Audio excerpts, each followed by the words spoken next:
un cours de physique et un cours de maths. Si l'ordre n'est pas important. Est-ce que c'est bon, c'est bon? Oui. Ça. Si vous avez n'importe quelle question, vous m'arrêtez. Je vais reprendre maintenant la même question. C'est de choisir un cours de physique et un cours de maths. Le premier, je vais le programmer en premier semestre et le second, je vais le programmer en deuxième semestre. Donc là, l'ordre est important. Si vous voulez faire un arborescence, vous allez avoir deux arborescences.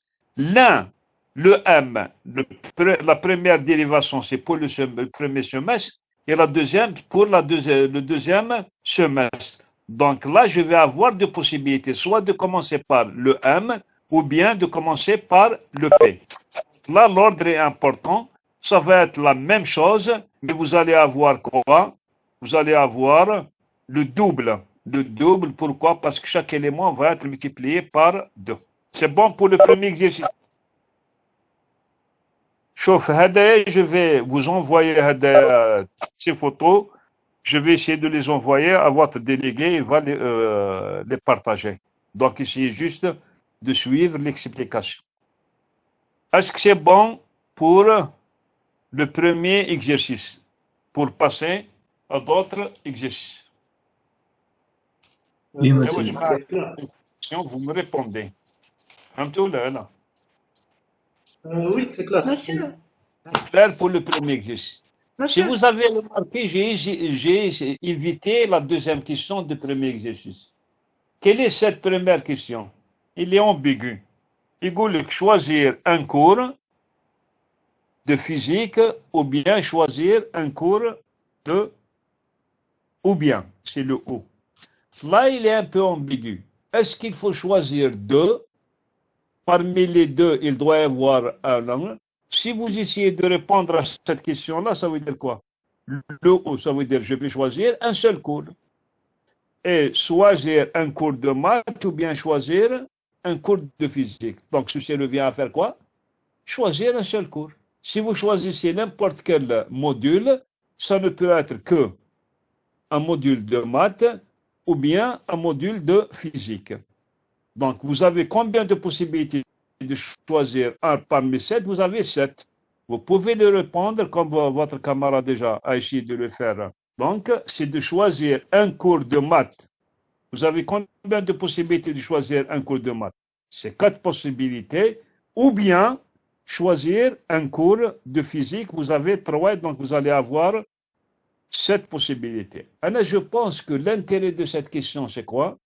C'est de ne pas répondre directement à des questions, à des événements, essayer de simplifier les événements. Le premier événement, c'est quoi? Je dis que le premier événement, c'est un cours de maths ou bien un cours de physique. Donc, je vais transformer l'événement qui est un peu compliqué en un autre événement équivalent, c'est choisir un cours parmi 7 cours.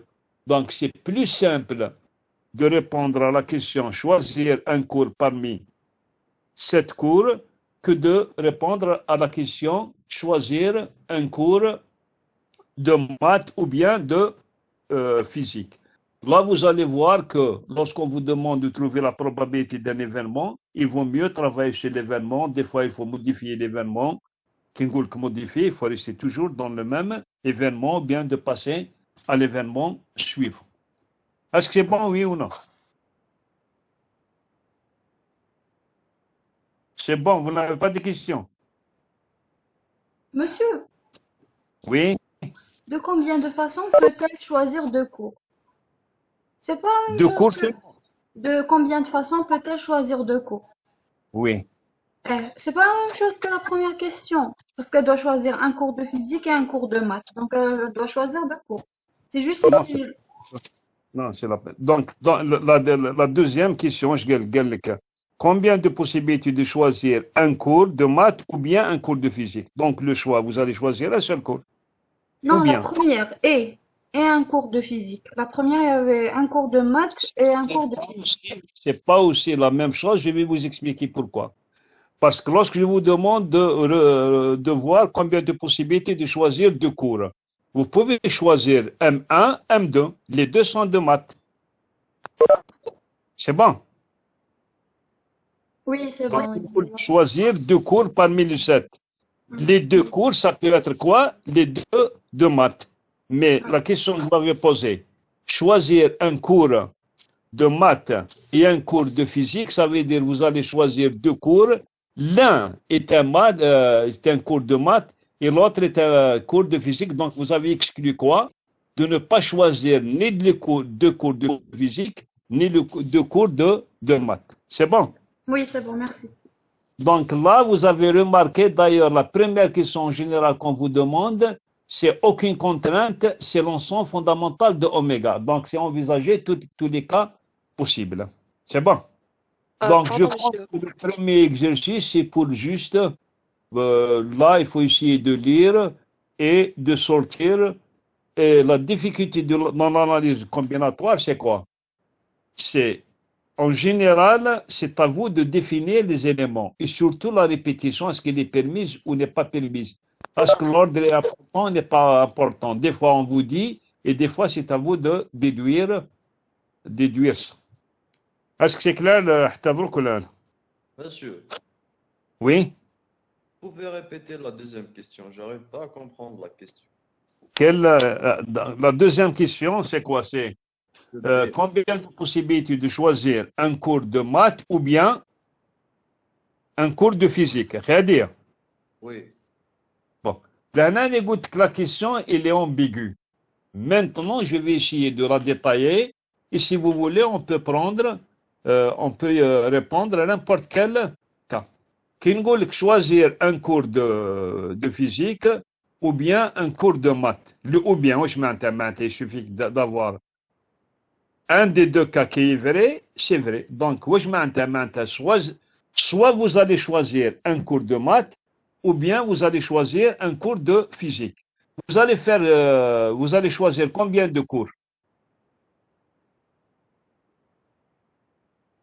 Allez, répondez-moi. La question à dire. Vous allez choisir combien de cours? Un parmi 7. Non, vous allez choisir un seul cours. C'est clair. Parce que le ou bien choisir un cours. Donc là, je peux répondre à cette question de deux façons. Donc, si on a compris que la question, c'est de choisir un cours, soit c'est le cours de maths ou bien le cours de physique. Là, je vais essayer de vous répondre de deux manières différentes. La première, je vais laisser la question telle qu'elle a été posée. Vous avez combien de possibilités de choisir un cours de maths? Vous avez un cours parmi combien? Parmi 4. Donc, vous allez avoir combien de possibilités? 4 possibilités. Ou bien, si vous décidez de choisir un cours de physique, c'est quoi? Vous allez choisir un parmi 3. Donc là, ça va être la somme. Pourquoi? Parce que c'est le ou bien, ce qui va vous donner le 7. Je peux changer cet événement à un autre événement. Je peux le changer, choisir un cours de maths ou bien un cours de physique, revient à quoi? À choisir un seul cours. Pourquoi choisir un seul cours? Parce que vous avez que les cours de maths et que le cours de physique. Donc, cette question-là, je peux la transformer en une autre question. Choisir un seul cours qui est le cours de maths ou bien le cours de physique. Donc, cette question va être transformée à quoi? Vous allez choisir combien de cours? Un cours parmi combien? Allez, répondez, celui qui m'a posé la question. Vous allez choisir un cours parmi combien? 7. Parmi combien? 7. 7. Donc, c'est soit C1 7, soit C1 4 plus C1 3, ça va vous donner exactement le même résultat. Allez, quel est l'intérêt de cette question? L'intérêt, des fois, il vaut mieux revoir l'événement, trouver l'événement équivalent qui est un peu plus simple. Par contre, maintenant, si je vais vous dire, vous avez les modules de maths, physique, chimie. Là, non, choisir un cours de maths ou bien un cours de physique, c'est pas la même chose de choisir un cours comme ça. Pourquoi? Parce que vous risquez de choisir un module de chimie. Est-ce que c'est clair pour passer à l'exercice suivant? Oui, monsieur. Oui, merci. Ça. C'est Monsieur, maintenant. et pour la dernière Oui. question, c'est combien de façons peut-elle choisir deux cours? C'est directement, c'est deux parmi sept. Justement, mademoiselle, j'ai commencé par la dernière question. J'ai commencé par la D'accord. dernière question. Oméga. C'est oméga. Donc là, j'ai commencé, si vous avez remarqué, lorsque j'ai commencé, là, pour moi, c'est le premier événement, c'est l'événement A. Donc, choisir deux cours sans aucune contrainte, c'est le A. C'est celui qu'on a développé au début, c'est quoi? C'est le C2-7. Pourquoi C2-7? Parce que le choix s'effectue sur 7. Et puis quoi? Vous allez choisir 2 et l'ordre et la répétition n'est pas permise, donc c'est le C2. J'ai commencé par cette question-là. Et en général, on commence toujours par le oméga. C'est le cas le plus, donc là, le cas le plus général. Vous n'avez aucune contrainte. C'est bon, mademoiselle? D'accord, merci. Oui, c'est clair. Bon, si vous n'avez pas de questions, si vous avez des questions, je vais essayer de vous répondre. Sinon, je vais passer à la question suivante, à l'exercice suivant. En écoute, comme je vais essayer de vous donner, la solution à travers votre groupe. Je vais passer maintenant à l'exercice numéro 7. Bon. Regardez maintenant dans votre série l'exercice numéro 7. Et je pense que ça va être toujours la même chose. Est-ce que vous avez l'exercice numéro 7? Bon, je pense que dans l'exercice numéro 7, qu'est-ce qu'on vous donne? Vous avez 3 Américains. Bon, j'ai essayé de modifier les questions, mais toutes les questions que vous avez dans la série, normalement, j'ai essayé de les traiter, mais j'ai des questions en plus. Donc, vous avez 3 Américains, 4 Français et 2 Danois. C'est presque le même exercice. Les 4 M. Et là. Donc là, ça va être plus compliqué. Pourquoi? Parce que vous allez avoir 3 catégories d'éléments. Je vais essayer de détailler ces ensembles-là en 1 jusqu'à le A1 des Américains, c'est A1, A2, A3. Pourquoi je fais cette décomposition? Parce qu'il y a 2 de vos camarades dans votre section, et je pense 2 ou 3 dans l'autre section. Lorsque j'ai posé la question, 2 garçons, GG, mais l'ordre n'est pas important. Qui GG? Le premier est un garçon et le deuxième est un garçon. Mais donc, je peux avoir G1, G2. C'est pas la même chose que le G2, G1. Donc, c'est pour cela que j'ai essayé d'éclater. Donc, la question, c'est de les faire placer derrière une table longue. C'est bon. Donc, j'ai 3 Américains, 4 Français et 2 Danois que je veux placer derrière une table longue. Pour le groupe, on a traité un exercice dans votre groupe qui est presque le même, mais c'est des femmes et des hommes. Donc là, vous avez 2 catégories. Là, on a 3 catégories. La première question, vous avez combien de possibilités de les placer derrière une table longue? Aya, avant de voir la solution, qui peut me proposer quelle est la formule qu'il faut pour répondre à cette question? Aya, j'attends vos réponses. Pour avoir la réponse, c'est de quoi? C'est de détailler. C'est quoi le 1, c'est quoi le P, c'est quoi est-ce que la répétition et l'ordre, et vous allez voir quelle est la formule qu'il faut utiliser. Aya. Sans aucune contrainte. Hein. Donc la première question, c'est le oméga. Sans aucune contrainte, ça veut dire que je peux avoir un Américain, puis un Français, puis un Danois, puis un Américain. Donc j'ai aucune contrainte. Qui peut me proposer la solution? Permutation. Comment? Permutation. Quelle est la formule qu'il faut utiliser, mademoiselle? La 9 permutation. factoriel sur 9. Oui. C'est quoi? 9 factoriel sur 9. 9 factoriel sur 9. Je ne pense pas que c'est ça. C'est pas 9 ça. factoriel. C'est justement comment vous avez eu 9 factoriel.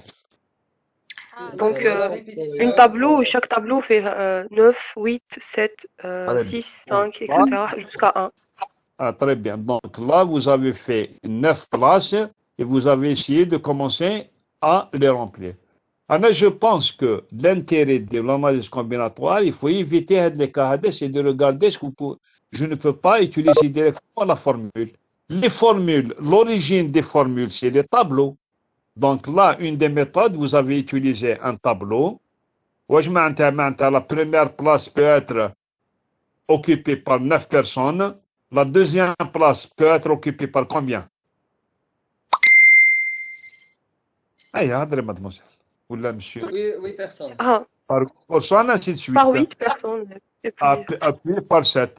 Donc là, je vais essayer d'utiliser la formule. Regardez dans la formule. Vous avez, quel est le n? Le n, c'est 7. Je vais choisir. Je n'ai pas fait d'erreur. Non, j'ai fait une erreur. Le n égale à quoi? 9. 9. 9. Donc, je l'ai corrigé en bas. Donc, le n égale à 9. Est-ce que la répétition... Ah. Le n égale à quoi?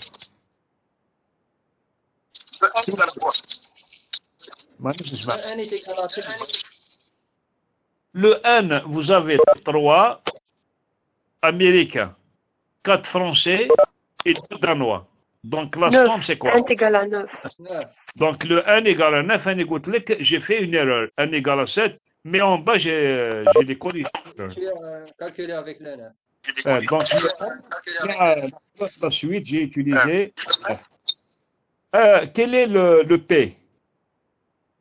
Le P, c'est la même. Égal à 9 aussi. Ouais, c'est le P. Égal à 9 aussi. Le P égale aussi à 9. Est-ce que la répétition est permise? Non. Non. Est-ce que l'ordre est important? Oui. Donc, ces 4 cas vont me donner quoi? Vont me donner les arrangements. Avec quoi? Arrangement. Donc, je vais prendre 9 parmi 9. Donc, il y a une erreur au début, mais là, j'ai utilisé correctement. Donc, je vais prendre 9 parmi 9. Les arrangements 9 parmi 9, c'est la même chose que les permutations. Pourquoi les permutations? Parce que vous n'avez aucun élément plus. Toujours, c'est les 9. Le A9, 9, bon, vous essayez de le développer. Ça va vous donner le 9 factoriel que vous m'avez proposé au début. 9 factoriel Elle va avec être le là. c'est 9, 8, 7, tel 1, et donc vous allez avoir le 9 factoriel. Donc le nombre de possibilités de placer ces 9 personnes, c'est 9 factoriel. C'est quoi? Il est très important, la première question, ça va être le cardinal de oméga. Et encore plus, tous les nombres que vous allez avoir en bas, normalement, ne doivent pas dépasser le 9 factoriel. Parce que si ça dépasse le 1 factoriel, vous allez avoir une probabilité de nivellement qui dépasse le 1. Si vous faites une erreur au début, donc là, vous allez faire bien sûr des erreurs à la fin. C'est bon. Monsieur, monsieur, Oui. monsieur, d'après la première question, la question dit que, sachant que les personnes de même nationalité, donc les 9 personnes, ce soit d'après leur nationalité. C'est la question. Donc, comme l'exercice, j'ai changé l'ordre des questions. La question que je viens de vous répondre, c'est pas la première question de l'exercice. La première question. La question que je viens de vous expliquer, c'est quoi? mais qu'il n'y a ni nationalité ni rien. Donc, je peux les mettre comme je veux. فهمتني ولا؟ فهمت celui qui m'a posé la question. Ah oui, c'est bon. Je n'ai pas encore commencé. Donc, أنا قلت لكم l'exercice نبدلوا l'ordre des questions. Donc, le 9 factoriel, c'est quoi? C'est le nombre de possibilités de placer les 9 personnes au hasard. Donc, je peux les placer comme je veux. راك معايا ولا لا؟ C'est bon.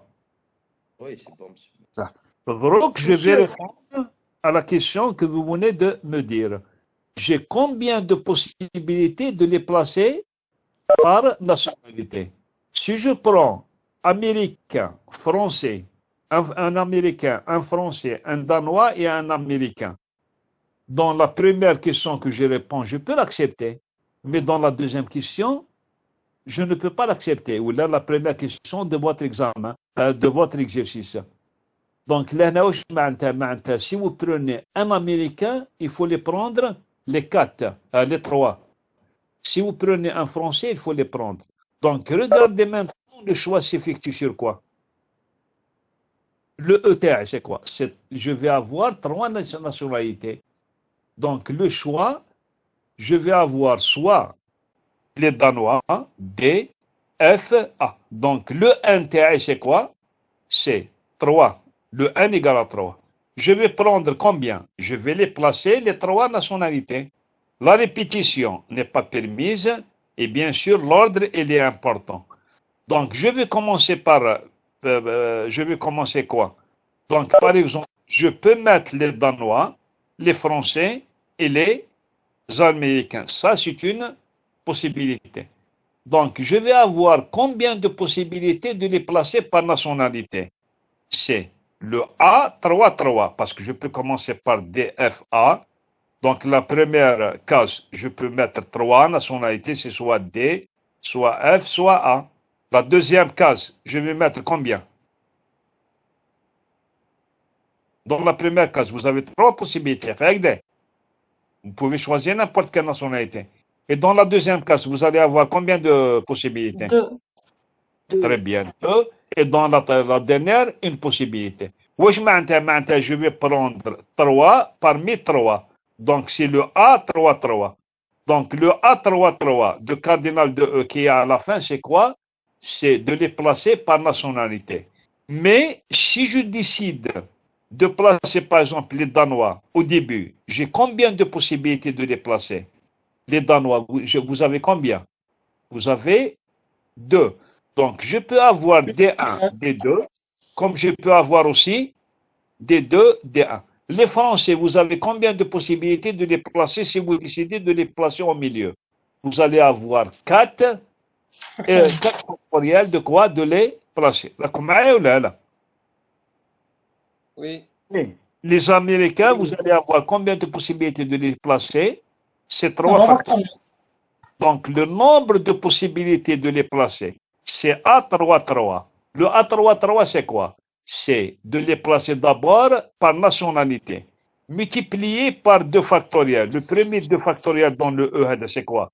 C'est le nombre de possibilités de placer quoi? Les Danois. Multiplié par quoi? 4 factoriels, c'est quoi? C'est le nombre de possibilités de placer quoi? Les Français. Et les 3, c'est le nombre de possibilités de placer Les Américains. les Américains. C'est bon, là? Donc là, la première question, c'est 9 factoriels sans aucune contrainte. La deuxième question, c'est la première question de l'exercice. C'est comment les placer par quoi?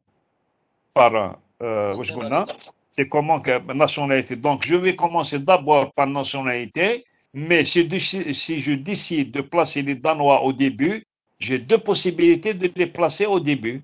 La même chose, les Français, ainsi de suite. C'est clair ou là? Donc, je vais vous rajouter encore une autre question. Pardon, monsieur. Oui. D. Donc, nationalité D. On va voir 2, mais ça, on va pas permuter. Si. Donc, dans les 2 premières places, vous pouvez mettre le premier Danois à la première place et le deuxième dans la deuxième place. Vous pouvez aussi permuter. Si vous mettez les deux, c'est bon. Sinon, la carte, si vous utilisez ça, même au début, c'est la même question. C'est bon, mademoiselle. D'accord. Oui. Merci, monsieur. Si vous avez remarqué la question qui est posée, vous pouvez me dire, mais pourquoi j'ai utilisé 2 factoriels que je n'ai pas utilisé 2? Pour vous apprendre que le 2 factoriel, c'est le nombre de possibilités. Parce que dire par 2, les Américains, pourquoi je n'ai pas multiplié par 3? Il faut multiplier par 3 factoriels parce que j'ai 6 possibilités de placer 3 personnes. C'est bon? Oui, d'accord. D'accord. Monsieur, pour la question première, c'est derrière une table ronde, c'est pas une table longue. C'est le cas, D'accord. la table qu'on rond. Donc, comment on va faire? Pourquoi on divise sur 9? Là, je vais vous répondre après. On termine derrière une table longue. Je vais vous répondre derrière une table ronde. C'est bon, mademoiselle? Ok, merci, monsieur. Donc là, je suis en train de travailler derrière une table longue. Je vais vous rajouter une autre question. Bon, il n'est pas dans le... Il dit que vous avez combien de possibilités de placer les Américains au milieu? Donc, Heilig le vecteur. Les Américains, je vais les placer au milieu. Donc, pour les Américains, je n'ai aucun choix à faire. Donc, le choix, c'est quoi? C'est pour la première catégorie et la dernière catégorie. Vous allez, donc, qu'est-ce qui va vous rester? Il vous reste les Danois et quoi? Et les Français. C'est bon. La question, c'est pas la peine de chercher dans l'exercice. Donc, on va multiplier par 2 factoriels. Donc, Très 2 bien. factoriels, soit 4 factoriels, soit 3 factoriels, soit 2 factoriels. Attendez. Là, pourquoi 2 factoriels? Parce que je vais voir, j'ai combien de possibilités de choisir les Français et les Danois pour la première et la dernière, les 2 cases à 2. Donc, c'est n égale à 2 et le p égale à 2. Donc, 2 factoriels. Les 2 factoriels, c'est quoi? C'est soit les Danois qui vont être au début et les Français à la fin, ou bien quoi? Les Français au début et les Danois à la fin. Je peux répondre aussi avec utilisant les vecteurs. Dans la première case, vous avez combien de choix? Vous avez 2 choix. Pourquoi 2 choix? Parce que vous pouvez mettre les Danois ou bien les Français. Dans la deuxième case, vous allez avoir combien de choix? Un seul choix. Une. Pourquoi? Parce que vous êtes obligé de mettre les Américains. Dans la dernière case, vous allez avoir combien de choix? Un seul choix. Pourquoi? Parce que si vous avez rempli le premier ou le deuxième, donc le nombre de possibilités de les placer par nationalité et les Américains au milieu, c'est 2 factoriels. Est-ce que c'est clair ou là? Pourquoi j'ai multiplié par 2 factoriels, par 4 factoriels? Parce que là, le nombre de possibilités de choisir de placer les Français, si vous décidez de les placer au début, vous allez avoir combien de possibilités? Vous allez avoir 4 factoriels possibilités. C'est la même chose que le premier, c'est la même chose que le DFA par nationalité. Donc, le premier 2 factoriels, c'est quoi? C'est par nationalité. Le 4 factoriel, le deuxième 4 factoriel, c'est quoi? C'est le nombre de possibilités de déplacer quoi? Les Américains, ou le 3. Ah non, pardon. Le 4 factoriel pour les Français, 3 factoriel quoi? Pour les Américains, pour les Danois. C'est bon, Adjma? Oui. C'est clair? Ça. Donc, je pense... bon. Là, je n'ai pas répondu à la question derrière une table ronde.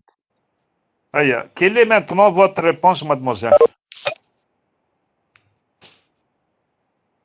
Je vais reprendre la première. Monsieur, نحط 3 factoriel.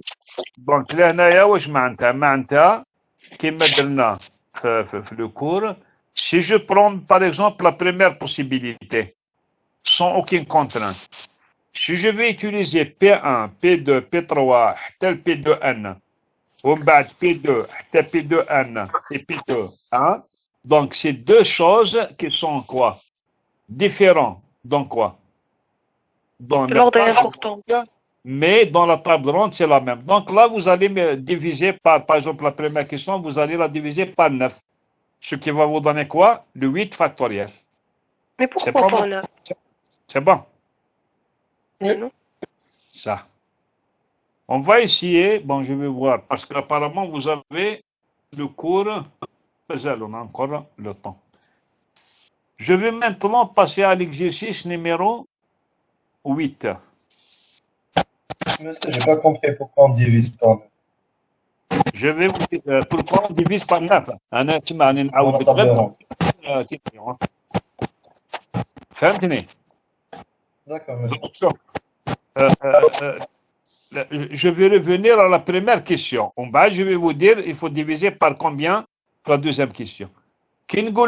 Vous avez combien de possibilités de placer 9, les 9 personnes هذويا, les 9 personnes qui sont l'autre, derrière une table longue. Après, on l'a démontré, c'est 9 factoriel. C'est bon ou là? Oui, c'est bon. Oui. Ça. Donc, combien de possibilités de les placer derrière une table ronde? Bon, شوف اكتب قدامك عندي P1, P2, P3, P4, P5, P6, P7, P8, P9. C'est une possibilité. C'est bon. En bas, au lieu de commencer par P1, je vais mettre P2, P3, P2, 9, en bas, je vais mettre P1. Donc, si c'est derrière une table longue, c'est deux placements complètement différents. Mais si c'est une table ronde, c'est exactement la même chose. On va décaler P2, 3. Donc, chaque 9 possibilités différentes derrière une table longue va être quoi? Va représenter combien de possibilités derrière une table ronde? Va représenter une possibilité. Donc, le nombre total, je vais le diviser par 9. Pour la première question, par nationalité, vous avez DFA. Le FAD, c'est la même chose. Le ADF, c'est la même chose. Donc, chaque 3 possibilités, DFA, FAD et ADF derrière une table ronde, ça va être exactement la même chose. Donc, le nombre qu'on a calculé, il faut le diviser par quoi? C'est par 9, mais il faut le diviser par 3. C'est bon, merci. Je vais passer maintenant à l'exercice suivant, l'exercice numéro 8. Bon, je pense que c'est exactement la même chose. Vous avez 8 personnes à faire placer derrière une table ronde. Bon, non, il y a une autre question là. Donc là, vous avez 8 personnes à placer derrière une table longue. On a traité ce cas-là. Le N égale à 8, le P égale à 8. L'ordre est important, donc ça va vous donner 8 factoriel. La question qui va être maintenant en plus et qu'on n'a pas traité, si vous avez la contrainte suivante. Il dit que le P1 et le P2 veulent rester ensemble. Parmi les 8 personnes, je suis obligé de placer 2 personnes l'un à côté de l'autre. Donc, regardez comment je vais au début. Vous allez faire combien de choix? Vous allez faire 8 choix. Vous avez de P1 jusqu'à P8. Mais là, vous allez faire combien de choix? 7 choix. Pourquoi 7 choix? Parce que si vous prenez le P1, vous êtes obligé de prendre avec lui quoi? P2. Si vous prenez le P2, vous êtes obligé de prendre le P1. Donc, je vais modifier l'ensemble E avec l'ensemble E. P2 3 tel le P2 8, mais je vais regrouper le P1 et P2 2 comme étant une seule possibilité. Donc, le nombre de possibilités de les placer avec cette contrainte, c'est quoi? Vous avez le N égal à quoi? Au lieu que ça soit 7, au lieu que ça soit 8, c'est 7. Vous allez prendre 7 parmi 7, la répétition n'est pas permise et l'ordre n'est pas important. Donc la formule qu'il faut faire, c'est 7 factoriel. Qui peut m'expliquer pourquoi j'ai multiplié par 2 factoriel? Les deux personnes, P. La Donc, permutation entre deux avoir P7 et P8. Le Ou P1, peut-être le contraire. c'est quoi? J'ai 2 possibilités, ce qui met exactement par nationalité. Donc, si je dis, donc si vous voulez choisir le grand P, vous avez à avoir 2 possibilités de les choisir. La question suivante, oui, j'ai il dit que 5 hommes veulent être ensemble. Donc, 5 personnes. Donc, ça veut dire quoi? Le ETA, c'est quoi? Je vais prendre les 5 hommes, H, ou بعد F2, F3. Donc là, vous allez faire combien de choix? Vous allez faire 4 choix. Si vous choisissez un des hommes, شنو؟ vous êtes obligé de les prendre les 5. ولا مازال نص ساعة. ها؟ ما سمعتش. ما سمعتش واش راك تهضر. عندكم كيسيون ولا؟ الميكرو تاكتيفا وحده مسيو ما كانش هذا. Non, désolé, monsieur, كنت m'activer le micro. Oui, c'est mon problème. ها؟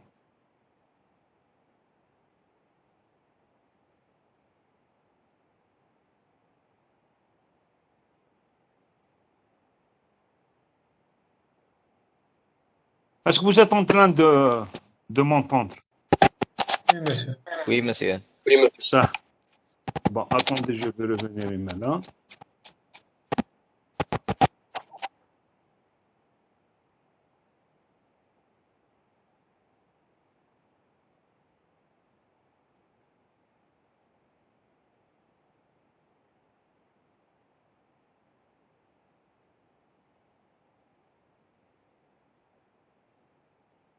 Ah, bon.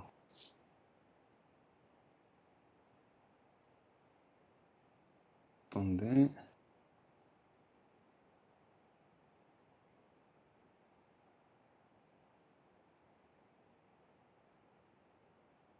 Bon, attendez, je m'excuse, je vais régler ça.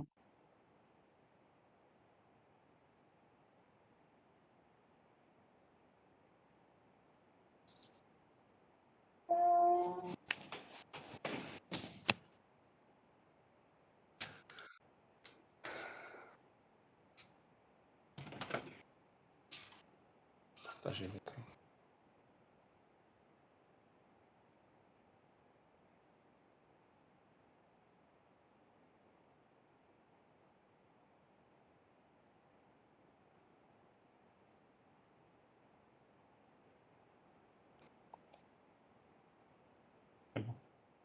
Donc, c'est bon, on va essayer de continuer.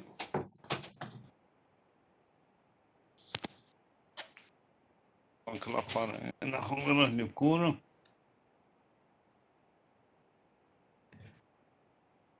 Donc, très bien. Donc, là, on est dans quoi?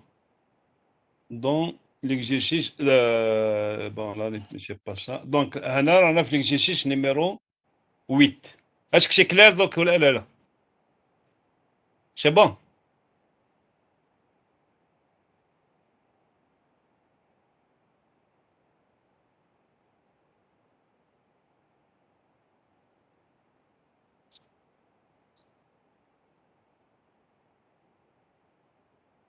Est-ce que vous êtes en train de m'entendre, s'il vous plaît? Oui, monsieur. Oui, monsieur. Ça. Donc, là, on a l'exercice. Donc là, je suis dans l'exercice numéro 8. Voilà. Donc là, comme la question, c'est que vous avez combien de possibilités de prendre les 5 hommes. Donc j'ai pris l'ensemble fondamental E, c'est H, F1, F2, F3. J'ai le choix, c'est 4 parmi 4. Donc je vais avoir 4 parmi 4. Et je vais, si vous décidez de placer par exemple les hommes au début, vous avez combien de possibilités de les placer? C'est 5 factoriel. C'est bon. Bon. Là, il y a l'exercice numéro 11. L'exercice numéro 11. Alors, on a l'exercice numéro 11. Vous avez combien de personnes? 20. Vous avez 20 personnes. On vous a demandé de calculer le nombre de poignées que vous pouvez avoir à partir de 20 personnes. Donc, c'est une poignée. Donc, il faut choisir combien pour avoir une poignée. Donc, il faut choisir 2 parmi combien? Par 20. Donc là, si vous prenez le P1, P2, ça veut dire donc vous pouvez former une. P2, 3, P2, 4, la même chose. Donc là, le choix s'effectue sur combien? Le 1 égale à quoi? Le 1 égale à quoi, s'il vous plaît? 20. Quel est le P? 2. Et est-ce que la répétition est permise, oui ou non? Non, il serre les mains une fois seulement. Donc, je ne peux pas avoir une permutation. Est-ce que l'ordre est important? Non. Non. Donc, c'est les combinaisons qui vont vous donner quoi?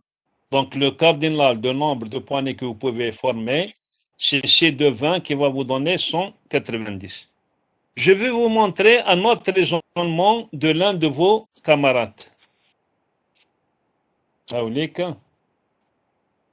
L'un de vos camarades. Bon, il m'a envoyé la solution.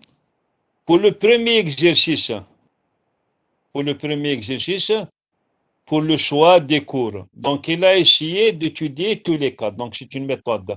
Pour choisir 2 cours, c'est soit P1, M1 ou bien P2, P1, M2. Donc là, qu'est-ce qu'il est en train de faire? L'arborescence, il a commencé par P1 au début, on bat par les M.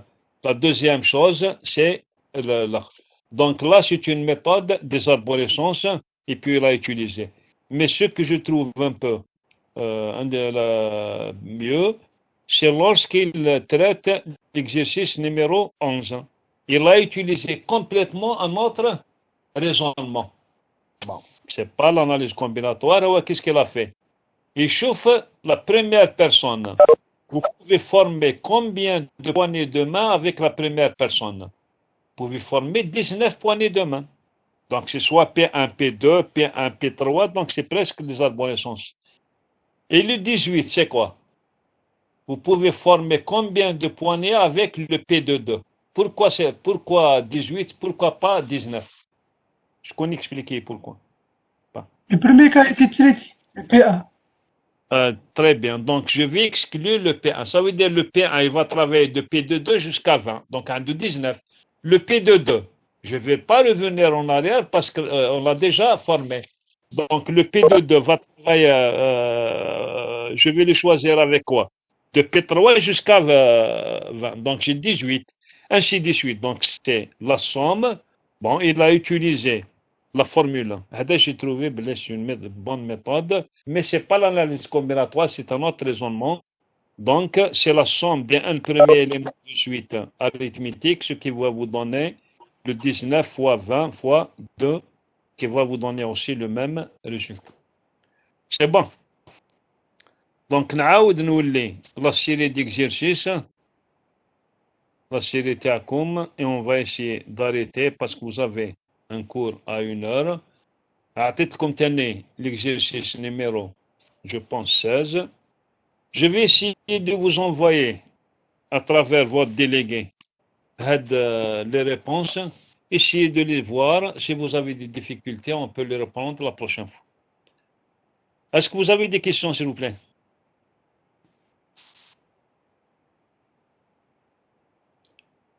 Est-ce que vous avez des questions?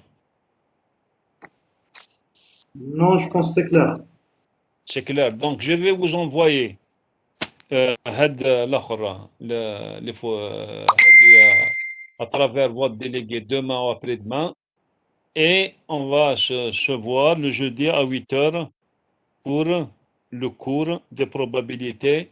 Et je vais régler l'emploi du temps avec votre camarade Normalement, ça va être les lundis, le cours et le TD en même temps. Oui, le lundi 9h jusqu'à 12h. De 9h jusqu'à 12h. Jusqu'à midi. X, le temps qu'il faut. Monsieur, bon s'il vous plaît. Oui. بجدي نديروها على 8 وماتا. لا قداش حبيتوا تبدا؟ Si c'est Bon, possible. on va commencer à 8h30, c'est bon? Oui, 8h30 ou 9h. Les deux marches, je pense. Bon, Parce que- donc, sauf, on va commencer à 8h20, 8h30, c'est bon. De toute façon, c'est une journée. Hein. oui, d'accord. C'est bon, donc à 8h20, هكذاك, ou à 8h20, je vais commencer le cours. Et la prochaine fois, donc, pour surtout نهضر مع délégué, donc vous réservez le cours تاعكم, c'est le lundi, قلت لي de 9h, on va Jusqu'à commencer à midi. 9h. Oui. Très bien, c'est bon, donc je vais régler ça avec le parce que j'ai encore une autre section. Non. Si vous n'avez pas de questions, je vais essayer de vous libérer parce que vous avez apparemment vous avez un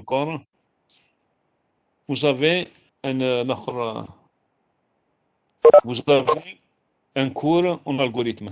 Donc je vais vous donner au moins une demi-heure pour se reposer.